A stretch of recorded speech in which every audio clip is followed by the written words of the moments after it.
Om Swastiastu. Assalamualaikum warahmatullahi wabarakatuh. Salam sejahtera bagi kita semua. Namo Buddhaya, salam harmoni. Halo adik-adik semuanya, kembali lagi dengan kakak. Kali ini di video ini kakak akan membahas mengenai konsep dasar bangun datar, kesebangunan dan kongruensi segitiga di sekolah dasar. Nah, sebelum beranjak ke materi, izinkan kakak untuk memperkenalkan diri terlebih dahulu. Perkenalkan, nama kakak Nimade Indiani, kakak dari kelas 3C dengan NIM 2011031165, kakak dari program studi pendidikan guru sekolah dasar di Universitas Pendidikan Ganesha. Nah, sekarang kakak sudah berada di semester 3. Sekarang kita beranjak ke pembelajaran ya adik-adik. Tetapi sebelum itu adik-adik bisa mempersiapkan diri terlebih dahulu untuk dapat menyimak pembahasan dari kakak. Nah, hari ini kita akan belajar mengenai 3 submateri. Yang pertama yaitu bangun datar, yang kedua yaitu kesebangunan, dan yang terakhir yaitu kongruensi segitiga. Nah, adik-adik yang pertama yaitu bangun datar, atau yang lebih tepatnya adalah bangun yang memiliki bidang rata. Bangun datar merupakan sebutan untuk bangun 2 dimensi yang hanya bisa dilihat dari 2 sisi saja, yaitu panjang dan lebar. Bangun datar sendiri merupakan bagian dari bidang datar yang dibatasi oleh garis-garis lurus atau melengkung. Contoh dari bangun datar yaitu persegi, persegi panjang, segitiga, lingkaran, jajaran genjang, trapesium, belah ketupat, dan masih banyak lagi. Contoh bangun datar yang pertama yaitu persegi. Di sini kakak mempunyai persegi yang kakak beri nama A, B, C, D. Nah, persegi memiliki 4 sisi yang sama panjang, yaitu AB sama panjangnya dengan BC, CD juga sama panjangnya dengan DA. Di mana sisi yang berhadapan dalam persegi akan memiliki panjang yang sama, seperti AB akan sama panjangnya dengan DC dan DC akan sama panjangnya dengan AD. Selanjutnya yaitu persegi memiliki 4 sudut, yaitu sudut A, sudut B, sudut C, dan sudut D. Nah, kita bisa hitung di sini bahwa persegi itu memiliki 4 sudut, 1, 2, 3, 4. Nah, semua sudutnya adalah siku-siku dengan derajat yaitu 90 derajat. Persegi juga memiliki 2 diagonal yang sama panjang yang berpotongan di tengah-tengah. Nah, ini merupakan diagonal dari persegi, di mana kedua diagonalnya akan berpotongan di tengah-tengah. Untuk mencari luas persegi dapat menggunakan rumus yaitu sisi kali sisi. Nah, misalnya kakak mempunyai sebuah persegi dengan panjang sisinya yaitu 5 cm. Terus untuk mencari luasnya kita bisa menggunakan rumus yang ini dengan memasukkan angkanya yaitu 5 kali 5. Maka luas dari persegi ini adalah 25. Kita gunakan satuan yaitu cm. Untuk mencari keliling persegi kita bisa menggunakan rumus yaitu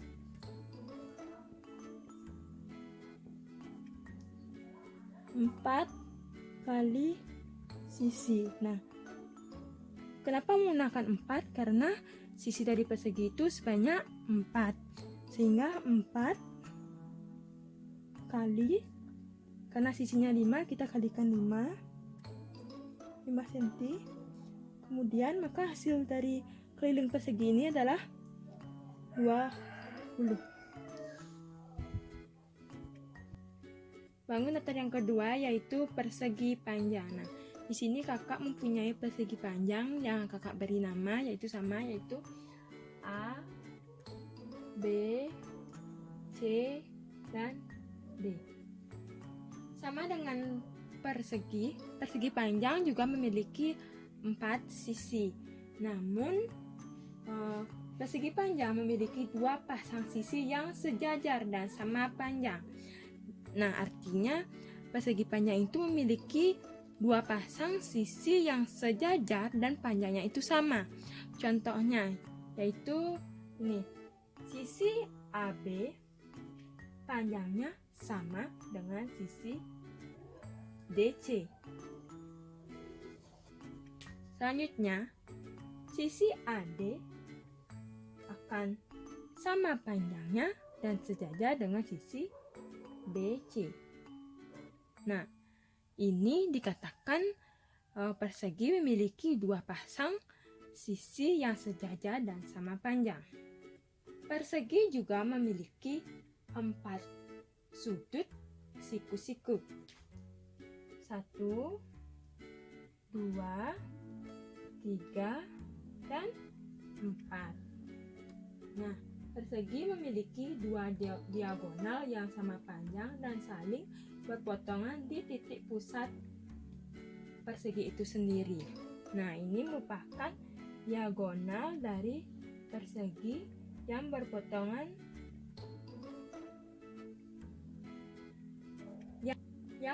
yang berpotongan di titik pusat persegi itu sendiri. Untuk mencari luas persegi panjang, kita dapat menggunakan rumus yaitu panjang kali lebar. Ini merupakan panjang dari persegi panjang, ini merupakan lebar dari persegi panjang. Bangun datar yang ketiga yaitu segitiga. Nah, segitiga memiliki 3 sisi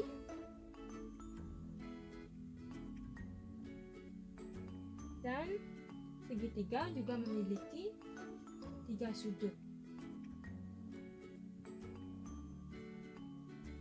Ketiga sudut dari segitiga jika dijumlahkan maka memiliki besaran yaitu 180 derajat.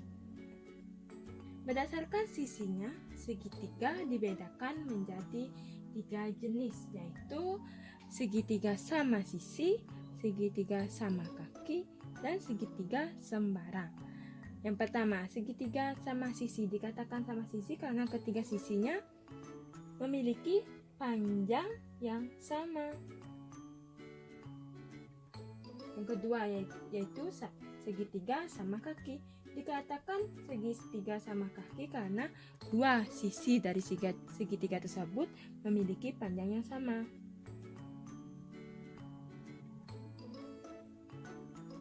Sedangkan segitiga sembarang dikatakan sembarang karena ketiga sisi dari segitiga ini tidak ada sisi yang sama, baik sisi ini akan berbeda panjangnya dengan sisi yang ini dan akan berbeda pula panjangnya dengan sisi yang ini. Berdasarkan sudutnya, segitiga dibedakan menjadi 3, yaitu segitiga siku-siku, segitiga tumpul, dan segitiga lancip. Nah, dikatakan segitiga siku-siku karena salah satu sisinya membentuk sudut siku-siku, yang artinya sudut ini bernilai 90 derajat. Nah, yang kedua segitiga tumpul. Dikatakan segitiga tumpul karena salah satu sudutnya melebihi dari 90 derajat.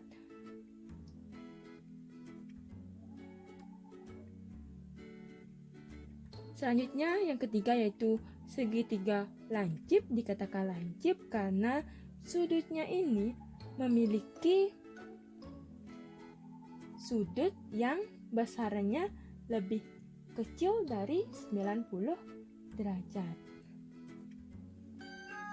Bangun datar yang keempat yaitu lingkaran. Lingkaran memiliki sifat yaitu memiliki simetri putar dan lipat yang tidak terhingga. Nah, lingkaran pula tidak memiliki sudut. Nah, lingkaran hanya memiliki satu sisi. Lingkaran hanya memiliki satu sisi. Nah, lingkaran hanya memiliki pusat di tengah-tengah. Jari-jari dari lingkaran dihitung dari titik pusat ke titik yang lainnya.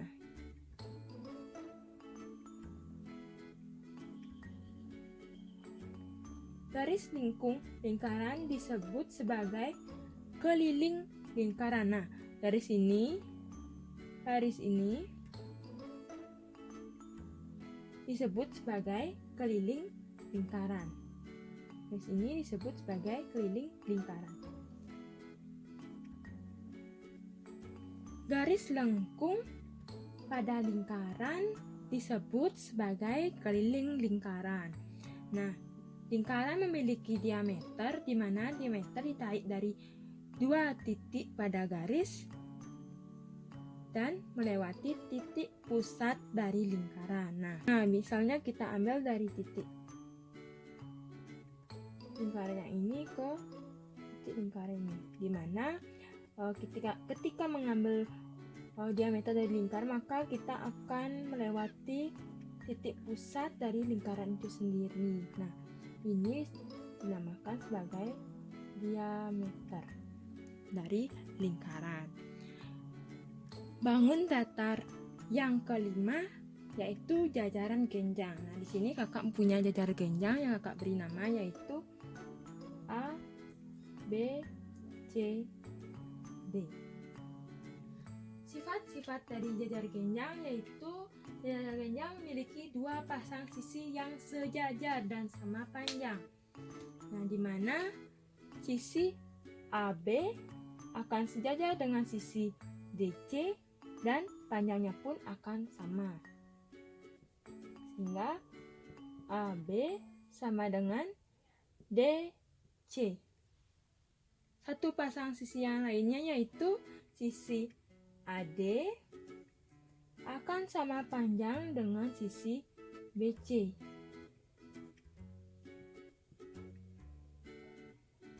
AD akan sama panjang dan sejajar dengan sisi BC.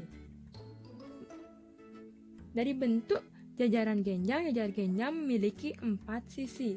1, 2, 3, 4 dan memiliki 4 sudut, yaitu sudut A, sudut B, sudut C, dan sudut D.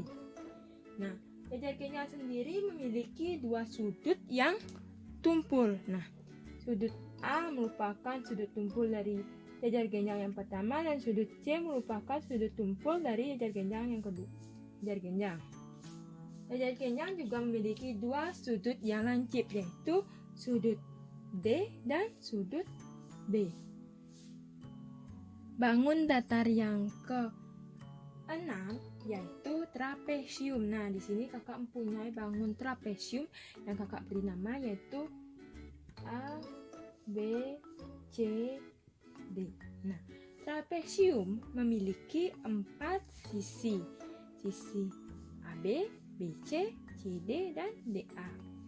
Memiliki 4 juga titik sudut. Titik sudut A, B, C, dan D. Trapesium memiliki 1 pasang sisi yang sejajar namun tidak sama panjang. Sisi AB dan DC itu sejajar.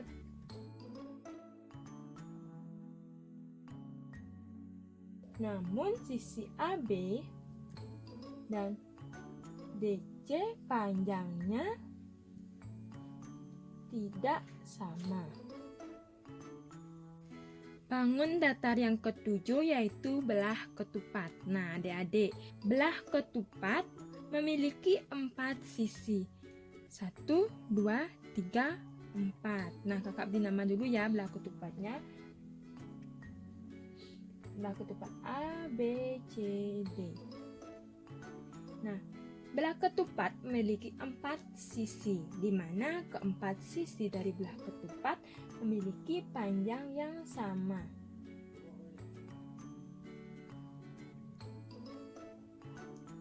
Dan belah ketupat sendiri memiliki 4 sudut.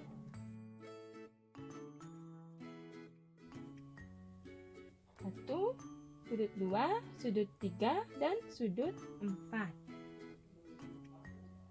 Belah ketupat memiliki 2 diagonal yang saling tegak lurus. Nah, ini merupakan diagonal dari belah ketupat yang tegak lurus. Sudut yang saling berhadapan dari belah ketupat akan memiliki besar yang sama. Misalnya, sudut A berhadapan dengan sudut C, sehingga besar sudut A akan sama dengan besar dari sudut C. Begitu juga dengan sudut B yang berhadapan dengan sudut D, maka akan memiliki besar sudut yang sama. Yang kedua yaitu kesebangunan. Nah, adik-adik, kesebangunan merupakan 2 buah bangun yang memiliki sudut atau bentuk yang sama besar dan sisi-sisi yang bersesuaian sama panjang. Selain itu, ukuran 2 bangun tersebut tidak perlu selalu sama. 2 buah bangunan dikatakan sebangun jika semua sudut pada satu bangunan memiliki pasangan di bangun yang lain. Dengan kata lain, untuk membuktikan 2 buah bangun adalah sebangun, maka kita harus membuktikan bahwa sudut-sudut dari bangun tersebut memiliki besaran yang sama, sedangkan sisinya harus sebanding. Contoh dari bangunannya sebangun adalah seperti gambar persegi 1 dan gambar persegi 2, di mana semua sudut dari persegi 1 dan persegi yang kedua yaitu 90 derajat. Berarti sudutnya persegi 1 sama dengan sudut persegi 2. Sekarang kita lihat dari sisi dari persegi 1 dan persegi 2. Nah, di mana persegi 1 memiliki sisi yaitu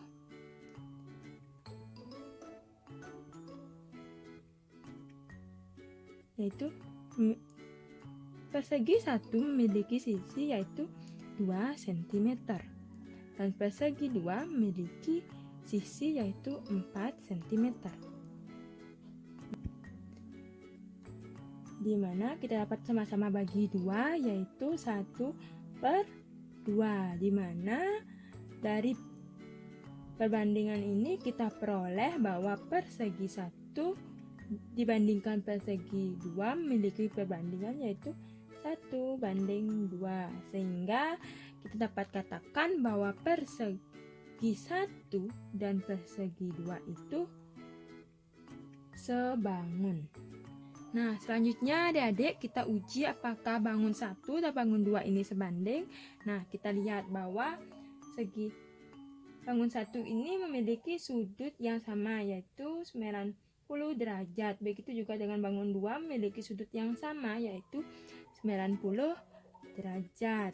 Nah, selanjutnya kita lihat sisi-sisi dari bangun 1 dan bangun 2 ini, di mana bangun 1 memiliki sisi yaitu 2 cm dan bangun 2 memiliki sisi yaitu 5 cm. Nah, sekarang kita bandingkan antara sisi dari bangun 1 dan sisi bangun 2.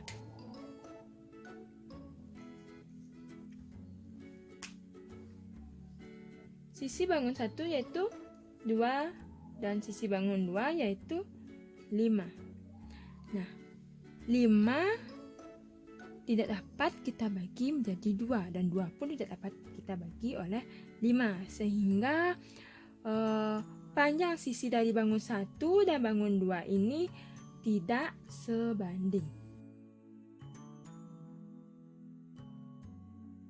Yang ketiga yaitu kongruensi segitiga. Adik-adik, bagaimana ya segitiga yang disebut dengan kongruen? Segitiga dikatakan kongruen jika dua sudut pada kedua segitiga memiliki besar yang sama dan sisi yang diapit oleh kedua sudut tersebut memiliki panjang yang sama. Maka kedua segitiga tersebut dikatakan kongruen. Nah, ini merupakan contoh dari segitiga yang kongruen di mana salah satu sudut dari kedua segitiga ini memiliki besaran yang sama dan kedua sisinya juga memiliki panjang yang sama.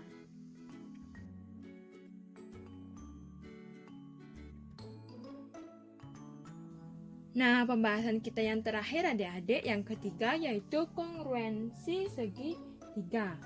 Nah, sudut yang bersesuaian harus sama besar, sisi yang bersesuaian juga harus sama panjang. Nah, untuk segitiga dikatakan kongruen memiliki syarat-syarat, yaitu yang pertama sisi, sisi, sisi. Artinya, dua buah segitiga yang memiliki sisi yang sama. Ketika sisinya itu yang kedua yaitu sisi, sudut, sisi. Yang syarat yang ketiga yaitu sudut, sisi, sudut. Nah, ini merupakan contoh dari kongruensi segitiga, di mana dua segitiga ini dikatakan kongruen karena ketiga sisi dari dua segitiga ini memiliki panjang yang sama, yaitu di mana segitiga yang pertama memiliki sisi yaitu 7 cm, 7 cm, 7 cm, sedangkan sisi segitiga yang kedua memiliki panjang sisi yang sama yaitu 7 cm, 7 cm, 7 cm, sehingga dua segitiga ini memenuhi kongruensi segitiga dengan syarat yaitu sisi, sisi, sisi. Untuk dua pasang segitiga yang merah ini dikatakan kongruen karena memenuhi syarat yang kedua yaitu sisi, sudut, sisi. Di mana segitiga ini memiliki dua sisi yang sama besar, sama panjang yaitu 5 cm, 5 cm pada segitiga yang pertama dan segitiga yang kedua juga memiliki dua sisi yang sama panjang yaitu 5 cm, 5 cm. Dan sudut yang diapit oleh sisi yang sama panjang ini juga memiliki sudut yang sama besar antara segitiga yang pertama yaitu 45 derajat dan segitiga yang kedua yaitu 45 derajat, sehingga segitiga yang merah ini dikatakan segitiga yang kongruen. Selanjutnya untuk segitiga yang hitam ini dikatakan kongruen karena sisi yang sama panjang 3 cm 3 cm ini diapit oleh dua sudut yang besarnya juga sama dengan sudut yaitu 70 derajat pada segitiga pertama dan 70 derajat pada segitiga yang kedua, sehingga segitiga ini dikatakan kongruen karena memenuhi syarat yaitu sudut, sisi, sudut. Nah, adik-adik, dari pembelajaran kita mengenai kesebangunan dan kongruensi dapat kita simpulkan suatu bangunan dikatakan sebangun apabila sudutnya itu sama besar dan sisinya itu sebanding. Nah, suatu bangun segitiga dikatakan kongruen apabila sudutnya itu sama besar dan sisinya itu sama panjang.